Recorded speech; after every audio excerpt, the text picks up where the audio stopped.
only with securities, ESA, but not with options, not with other kind of... Yes, not yet. I have built futures models in my life, and some of them were FX futures. So the same techniques are applicable on all those asset classes. I'm looking for cooperations with other trading companies to actually get the data and outsource the model building itself. So where we are really good at is actually building trading signals. The rest is very easy to put a multiplier on. In building signals, we do this for many years, so we can be more efficient than other companies.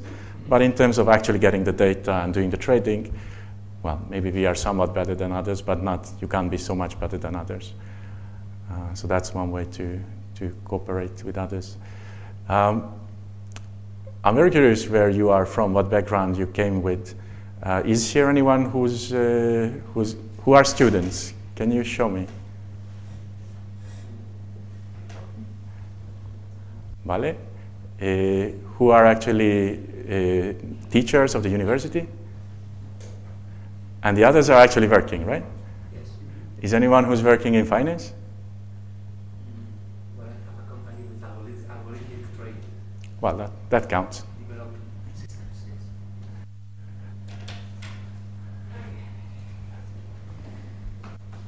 Sorry. Okay. So, yeah, I just spoke about this anyway. So we will speak about the theory, how to make independent bets, and I'm going to show it on our demo data. And a demo notebook. The notebook is very simple. It's not something that we really do, but it shows the concept. So this is what we are doing. This is our market neutral trading, the composite of our live portfolios. Now we are running 5 market neutral equity portfolios. We have 6 people. But that's actually a very small team to do this, to actually live trade every day, market neutral trading. And now we have this analysis platform, which is based on exporting the data. Right now we are trading around $30 million. In capacity, we are bigger, so we are going to extend our trading with the new algorithms. So the real difficulty, I already spoke about this, but everyone thinks that what we are doing, quantitative trading, is like making some crazy, amazing algorithms. There is some part of that, but 90% of the time we are busy with this. We are just getting all this data from our providers. We are matching tickers, symbols. Each of them has a different symbol methodology. We have to take care of companies having splits, dividends, mergers, acquisitions. We have to build a big framework to actually manage like 100 terabytes of data. We have to query the tick data to make bars. So there's a lot of this, and this is the real work.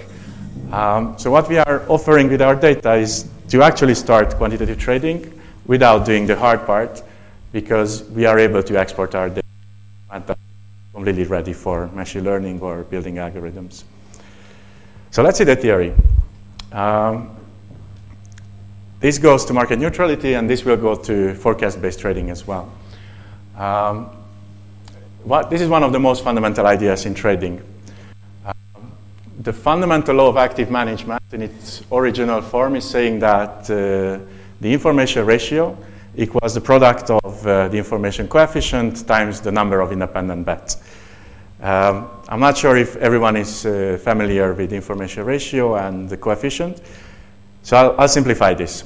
The second formula is what really matters. So if you have 4 ways of betting a sharp one strategy, and you put equal amount of risk on all of them, then the composite strategy will have a Sharpe of 2. So that's what this formula says.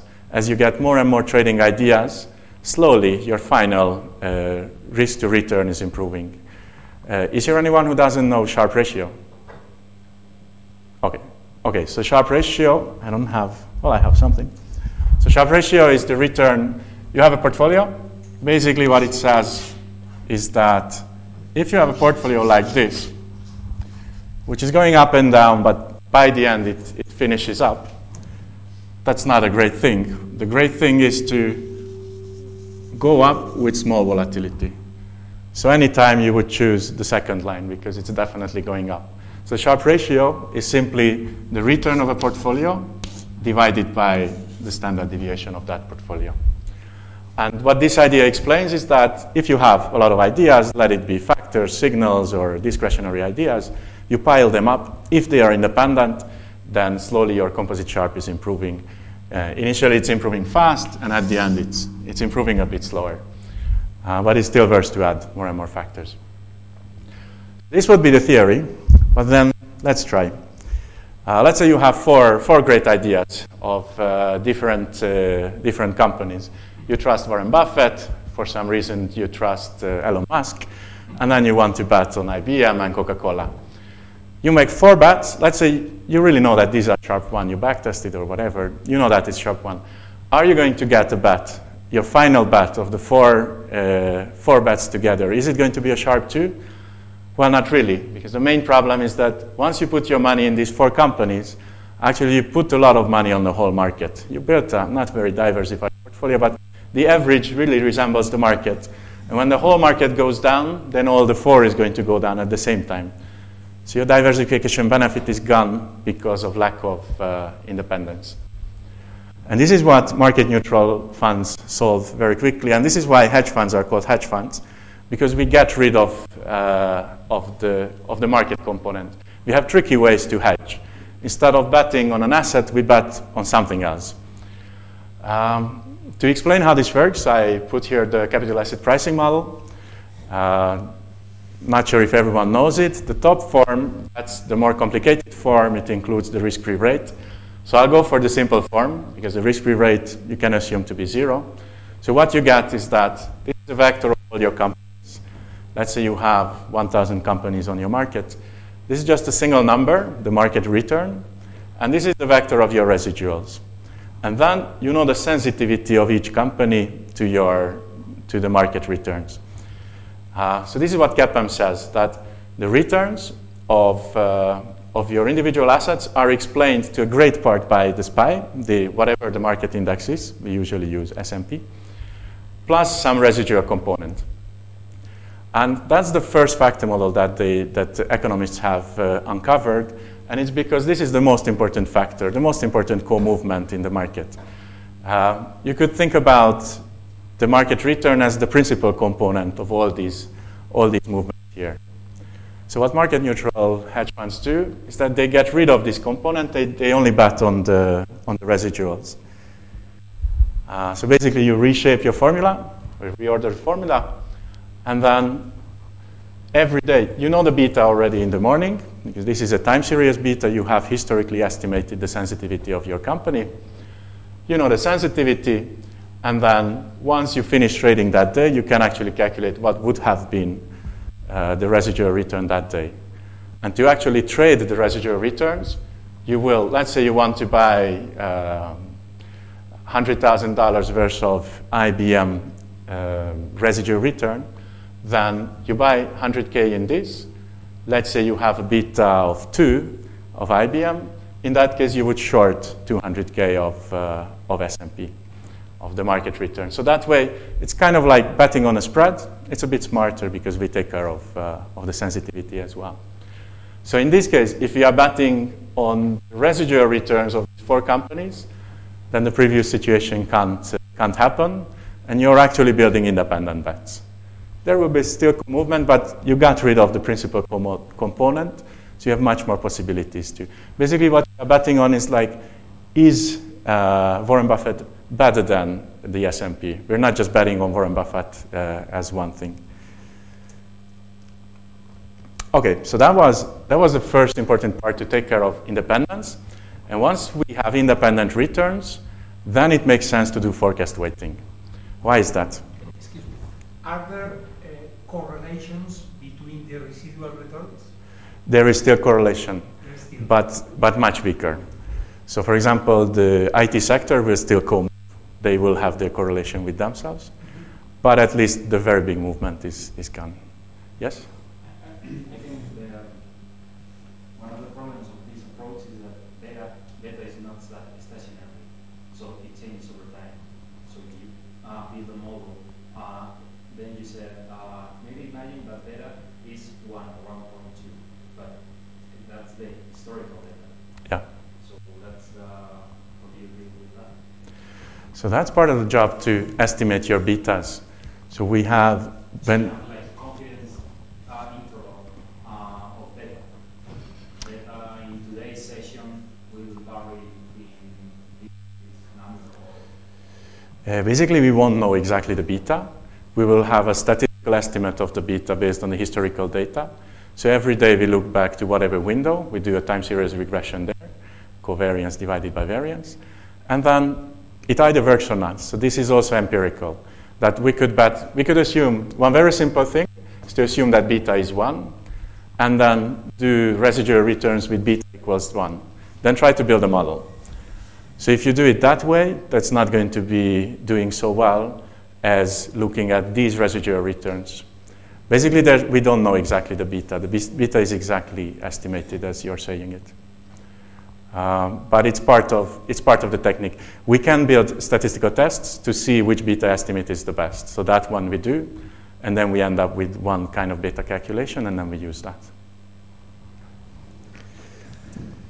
By the way, in the data that we are the data that our researchers use, they already have this. So they are only modeling this. So they don't even have to think about how beta is calculated. It is calculated always with based on the history until that day, or before that.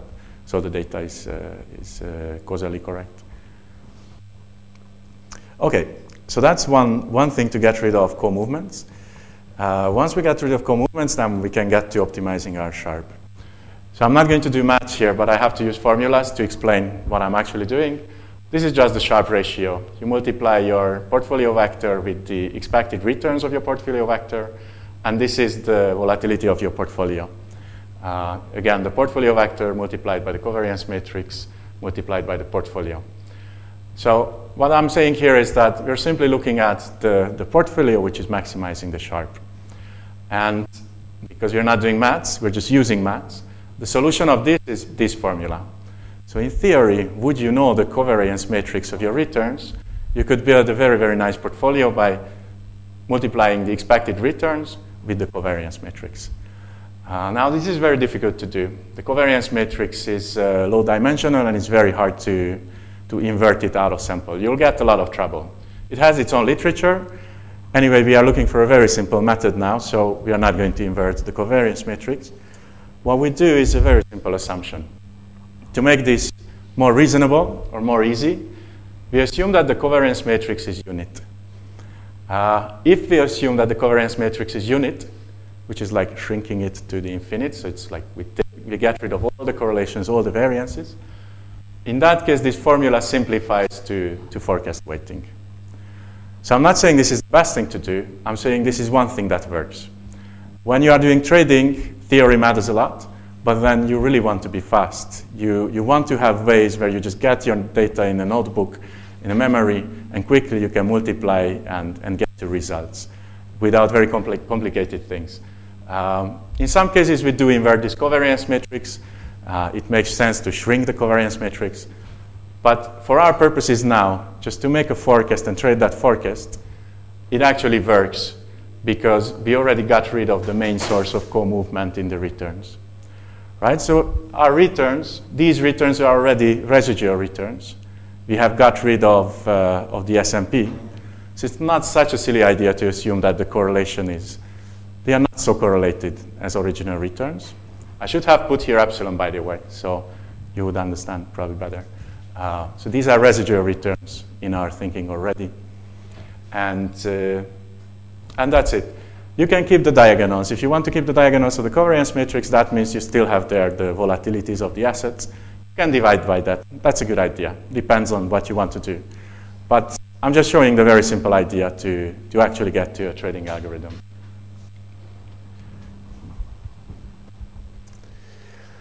So that was all the theory. And now we can get to actually try this in an IPython notebook. We could try it in any other language. I mean, the CSV files that we use is very easy to read up in anything. That's why we love them. There's no API. The data that we are going to use has a long history. It's point in time. So there's a lot of work that we have put into this. It's relatively difficult to get companies after they are dead. So they are not on Google. They are not on YouTube. We had to match symbols from different sources. We had to take care of overnight events. That's just the raw data to really get to some kind of prices, maybe to get the returns. So we calculate the returns, we calculate intraday bars, we calculate the CAPM betas. So that's a rolling trailing window time series regression. Then we calculate the CAPM residuals. Then we calculate the return of our imagined trading algorithm. And we also have a universe. So we are actually, in this example, we will trade 400 most liquid assets. But we can generate any kind of data set with any of these properties, different ways of trading. And the idea with this data set is that it's very easy to just save it on a server, have a researcher's model run in the next few hours, and when it finishes, we can trade that in the morning. This is one way of trading. So we are not providing trading for any kind of service. If you want to get in and out intraday a lot of times, then this is not the way to do it. But for market neutral trading, which allows for a lot of quantitative tricks, this is a very simple framework, and that's how it's usually done. So how much time does it take to process all that information? It depends on the model. So if you build a very simple linear, if you create very good features, and the features are quick to calculate, then in 5 minutes you can already generate your portfolio. So last year we were building factors, we were building different signals basically. If you have 5 signals or even 20 signals, you just do a linear regression on your signals, like how do they predict tomorrow's return. That's going to finish in 5 minutes. If you do some extreme boosting algorithm, which is trying thousands of decision trees, then it might take hours. So it really depends on the model. The data itself is maybe 100 megabytes, so it's really not difficult to deal with. Why do you include dead tickets? That's a very good question. Basically, if we are only dealing with the companies that are today alive, then it's in some situations, depending on the trading algorithm, but basically we're looking at the survivors. And the survivors, they already have a positive return. I mean, the markets have positive return anyway, so let's say this is the general market. But this general market includes companies who go well. So if you remove from this everyone who actually died by this time, then we have some of the bad companies disappeared. At the end will be the same. Some of the dead companies already disappeared, so it's easy to make a good trading algorithm. If someone tells me which companies are alive 5 years from now, I'll make a very, very good trading algorithm just by trading everything. So this is called the survivorship bias, and we are getting rid of that by this trick. Okay, so this is the notebook. Well, almost. This is a very simple notebook. My goal was not to demonstrate anything fancy. I actually made the notebook as simple as possible. As you can see, I'm only importing very simple libraries. I'm plotting, I'm using NumPy, Pandas, and I use two learning libraries. So you won't see very beautiful charts. You won't see anything that is like great for the eyes. But this shows the simplicity of the approach. If you want to do this in R, if you want to do this in whatever other language, in Julia, you won't need our libraries. All you need is the data to actually do the prediction. So I saved the data. The data was saved in this folder, and there's a very simple reader. Couldn't be simpler. You just read up the CSV file. You make timestamps on the columns, on the rows, and you make symbols of the columns. So let's see. This is the data for now. And we can put here anything that we use in the company. Two important bits are the trade return buy and the trade return sell. So these are for going long and going short. I'm going to explain. We already subtracted the transaction cost. That's why it has 2 sides. Doing it this way, backtesting will be a simple multiplication of your signal with the portfolio, with the returns that the portfolio would trade. And all the rest is everything you can observe up till the time of trading. One example, for example, if you want to trade, this is return buy that we are looking at. The kind of trading that I'm showing here is trading from the open to the close of US markets. So they are opening, it's closing at 4 o'clock. So the data timestamp that you see here, the trade timestamp column, That's actually the time of trading in your portfolio. So you see 9:30 here. The columns are tickers. It's a bit more complicated. We like to put there the exchange and the asset type, but basically they are just symbols. They are strings. Now, if you want to do trading at home, or if you start from zero, then it takes a lot of time to take care of matching things in time.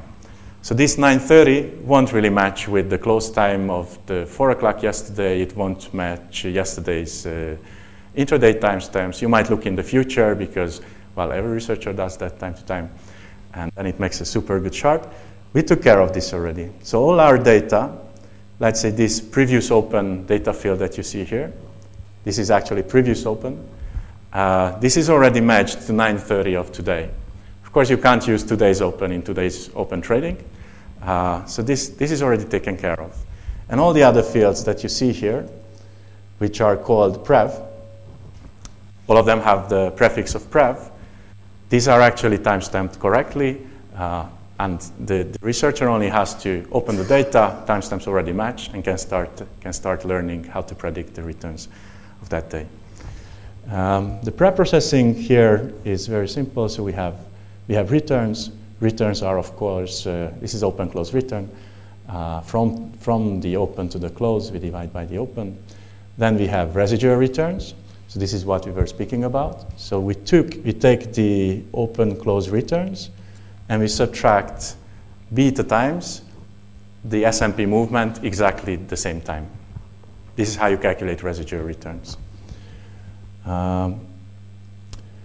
Then the trade return buy, that's something like the residual return because we are going to hedge with buy immediately. So if you build a position of 100K of IBM, immediately after the open, we will hedge with the S&P with minus 100K, depending on the beta, or minus 200K. So we are always market neutral, minus the transaction cost. So this is the cost of entering and exiting the position. The same happens on the sell side, but the signs are a bit different. So the shorting return is minus previous residuals, and again, minus the transaction cost. So these two is not the negation of each other, is not the negative of each other, because the transaction cost is subtracted in cases. This way, the backtesting itself will be super simple.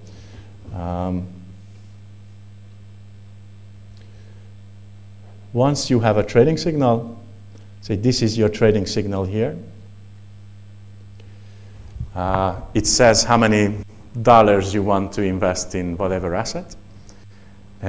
Once you know how much you want to invest, we just take the buy side of that by netting out the other side.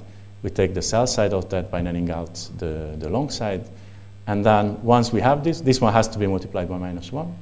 And then we just take the buy, we multiply by the buy returns, we take the sell, multiply by the sell returns. And now we have every asset's return on the long and the short side. We just have to sum this up to really get a P&L.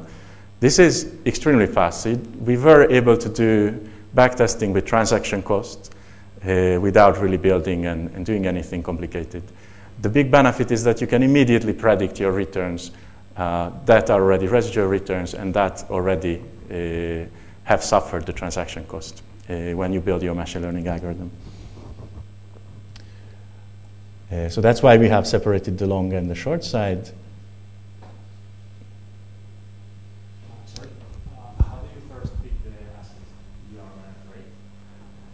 The universe, in this case, is the 400 most liquid assets in US, any point in time. So we always check the liquidity in the start of the month, and then we use that for the whole month. It's liquidity based. So this is almost like the S&P 500. We stopped at 400 for some reason. When you close the positions? At the close, so we don't hold. Yes, each day. Yes, we don't hold overnight positions. People actually love that. So anyone with money who wants to invest, they're very happy not to have overnight risk because it's more difficult to manage. All right, so we have everything here. We know the data. So I'm going to do a very, very simple example. I'm not reading up anything fancy. I'm just reading up open, high, low, close volume, the buy side returns and the sell side shorting returns. We already saw how the data looks like. So we can get to actually build our dependent and independent variables of our regression. First, we do a small transformation. So the x variable, this x data frame dictionary, there I want to put the change of these numbers. I mean, the absolute value of open, high, low, close volume. It doesn't matter as much of them in the recent period. If you want to predict what's going to happen, you want to know that this company lost or it was going up. So I'm doing the most simple thing possible, really nothing that I would actually do in live trading or in our actual trading, the change of each variable. So that's some kind of returns or changes of volume. And for the y variable, we subtract from the buy side return, we subtract the sell side return. Basically, we need something which is positive if this asset is going up, and it's negative when this asset is going down. That's going to be the predicted variable. So far, our data has a bit weird dimensions. We want to do regression. In regression, we usually want a y vector, and we want a matrix of features and symbols on the other side. For now, we have the y variable is two-dimensional. We still have times as indices, and we have tickers as columns. The x variable is actually three-dimensional because we have 5 types of data, and then we still have these 2 dimensions I mentioned. So we have to change this. We have to stack it. Pandas does this very easily. We just take the data frame, we stack it, and it's immediately becoming a vector. This vector has a bit interesting index. So the index both contains the time and it contains the name of the symbol at the same time. But this is a vector.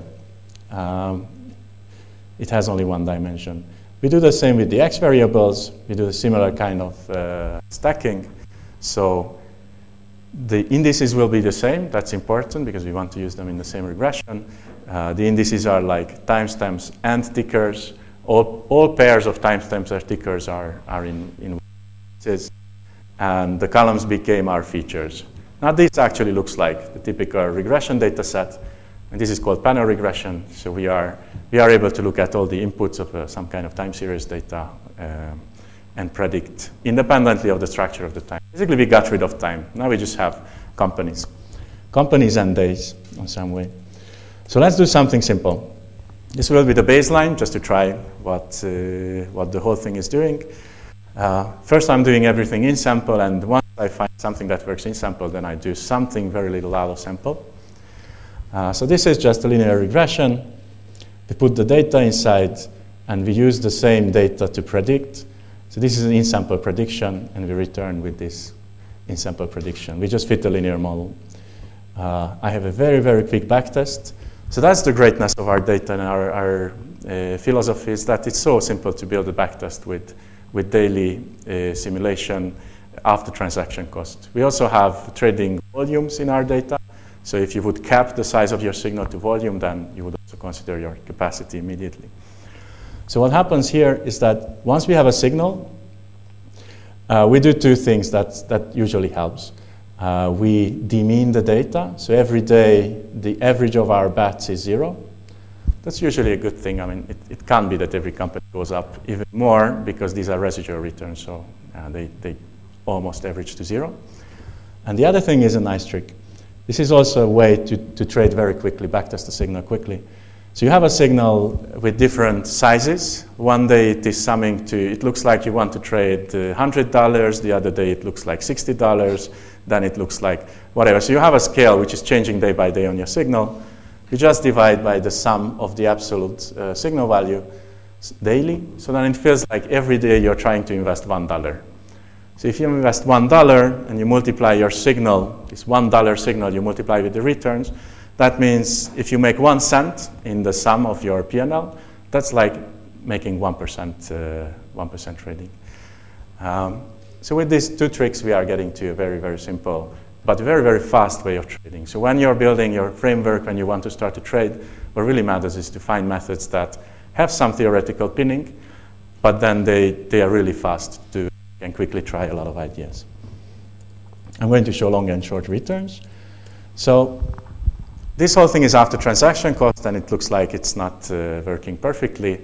The sum of the long and the short side is flat. It's not doing anything. The short side is actually making money. That's very typical. It's actually easier to make money on the short side trading. This has a lot of reasons, like it actually costs money to short. Pension funds, mutual funds, they are not able to go short, so there's more arbitrage left on this side. So all in all, that was linear regression. It didn't work well. So let's try with something smarter, which can actually learn the data better. I took one algorithm, this extreme gradient boosting. This is a very famous algorithm that is used on Kaggle competition, and many, many competitions are win with this. This is the most frequently used algorithm on Kaggle, at least in the winner algorithms. What it does is that it's also building a lot of independent predictors, and it takes an average of them. In this example, I allow trees of depth 7, and it's going to build 1,000 trees. I didn't really optimize it. I just took this off the shelf to demonstrate the idea of forecast-based trading.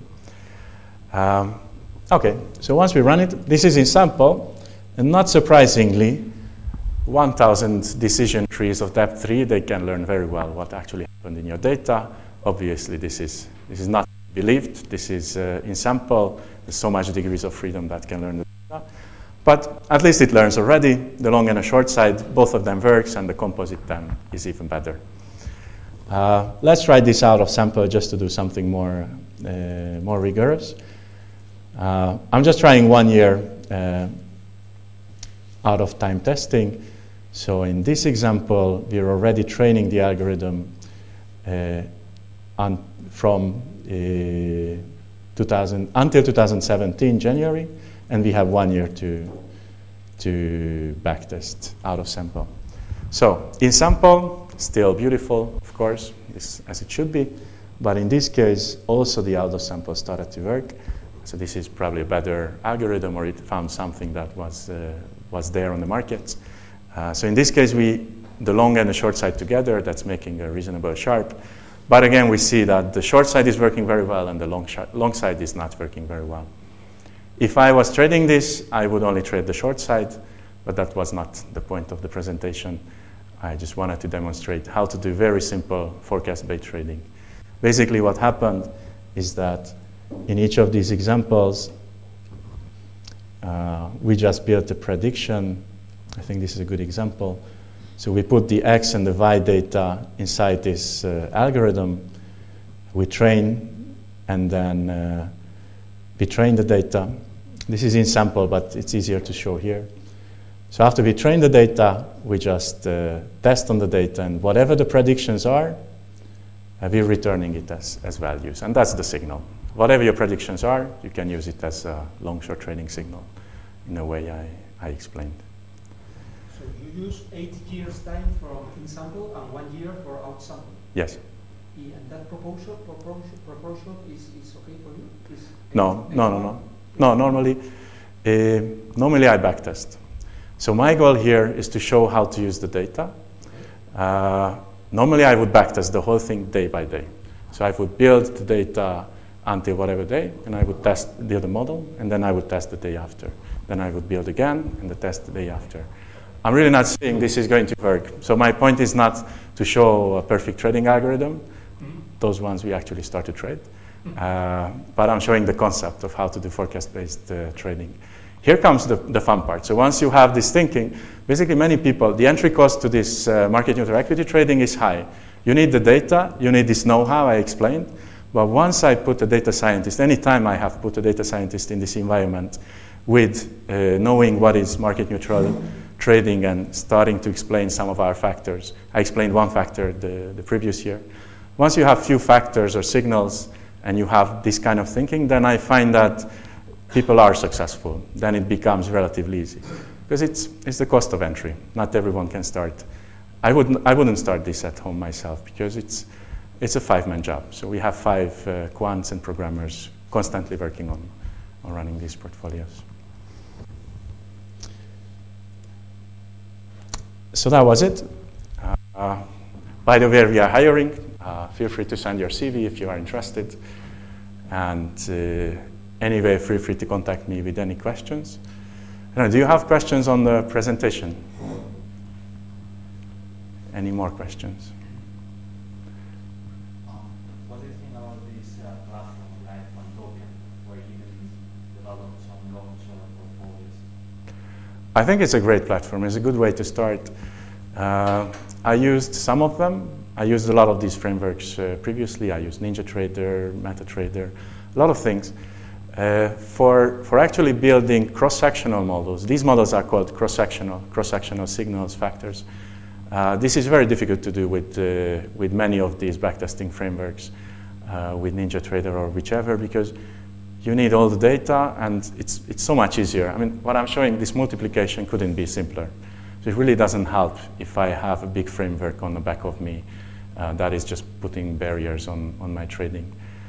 We have used one of these to actually execute. Finally, we have steered away from that as well. I think they are great. It's just for the kind of thing we are doing, it's much easier to get a data frame in the memory, and they don't give me anything. They try to squeeze me into their per asset thinking. I haven't seen so far a backtesting framework which really helps in cross-sectional trading. Yeah. All of them are thinking asset by asset. Yeah, I meant like just as a research to go 5 minutes, and then you can see it's already all the long-short preparation ready for you. So that's. Yes, I think it's a great tool. So if you are starting and you don't have this data, then the best way to go is to go one of these platforms. Quantopian, QuantConnect, I've heard about Darwin. I think they really help a lot to start, and they are correct in what they are doing. It's just a different way of trading. So neither in the hedge fund, neither in other research companies I worked for, we never use those platforms because we actually have the data and it's easier to work with. For example, in Quantopian, if I want to build the same example, it's a bit harder. I mean, somehow I have to calculate the rolling betas. Yes, I can do that. I have to calculate rolling residuals. But then once I execute a trade, I have to take care of trading another asset, the SPY, the S&P. So it's just not helping in that way of trading. I think it's possible to do even this way of trading there. All right, so thank you for your attention. Gracias para venir.